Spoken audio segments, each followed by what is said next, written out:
Gaza කලාපය වෙත බෝම්බ හෙලීම වහා නතර කරන ලෙස අමරිකානු ජනාධීපති ඩොනල්ඩ් ට්‍රම්ප් ඊශ්‍රායලයට නියෝග කර තිබෙනවා. ජනාධීපති ට්‍රම්ප් එම නියෝගය කර ඇත්තේ අමරිකානු සාම සැලැස්මේ යම් කොටස් පිළිගනිමින් රඳවාගෙන සිටින සියලු ඊශ්‍රායල ප්‍රාණපකරුවන් නිදහස් කිරීමට හමාස් සංවිධානය එකඟ වීමත් සමගයි.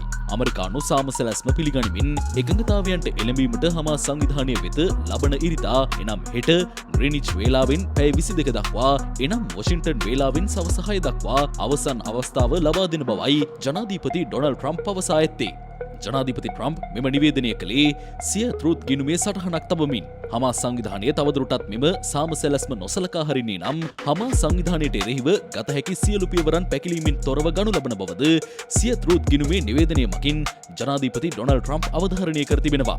ඒ අනුවයි ජනාධිපති ට්‍රම්ප්ගේ මෙම අවසන් නිවේදනයෙන් පැය කිහිපයක් ඉක්ම යාමටත් පෙර හමාස් සංවිධානය ඊට ප්‍රතිචාර දක්වමින් රඳවාගෙන සිටින සියලු ඊශ්‍රායල ප්‍රාණපකරුවන් නිදහස් කිරීමට එකඟතාවය පළ කර ඇත්තේ.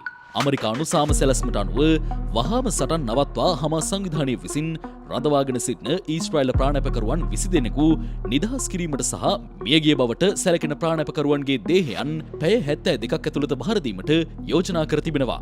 මෙම ප්‍රාණපකරුවන් වසර දෙකකට ආසන්න යුද්ධයකින් පසු 2023 වසරේ ඔක්තෝබර් 7 වන දින ප්‍රහාරයෙන් හමාස් සංවිධානය විසින් අල්ලාගත් අයයි. ඔවුන් නිදහස් කිරීම වෙනුවෙන් ඊශ්‍රායලයේ බහරේ සිටින ගාසා වැසියන් 100 ගණනක් මුදා හැරීමටද අමරිකානු සාම සැලැස්මෙන් යෝජනා කර තිබෙනවා.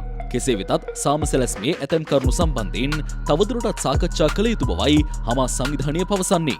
හමාස් සංවිධානය නිරායුධ විය යුතු බවත් ගාසා පාලනයෙන් ඉවත් විය යුතු බවත් සාම සැලැස්මේ යෝජනා අතරවනවා. එම යෝජනා සම්බන්ධයෙන් එකඟ විය නොහැකි බවයි හමාස් සංවිධානය පවසන්නේ. මේ අතර ගාසා කලාපයේ වෙත බෝම්බ හෙලීම වහාම නතර කරන ලෙස ජනාධිපති ඩොනල්ඩ් ට්‍රම්ප් කළ නියෝගයට ඊශ්‍රායලය කඩිනම් ප්‍රතිචාර දක්වා තිබෙනවා. ඊශ්‍රායල් අග්‍රාමාත්‍ය බෙන්ජමින් නෙතන්යාහුගේ කාර්යාලය කෙටි නිවේදනයක් නිකුත් කරමින් සඳහන් කර ඇත්තේ සාමය සඳහා වූ ට්‍රම්ප්ගේ සැලැස්ම වෙනුවෙන් තම රට ඇමරිකාව සමග එකඟව කටයුතු කරන බවයි.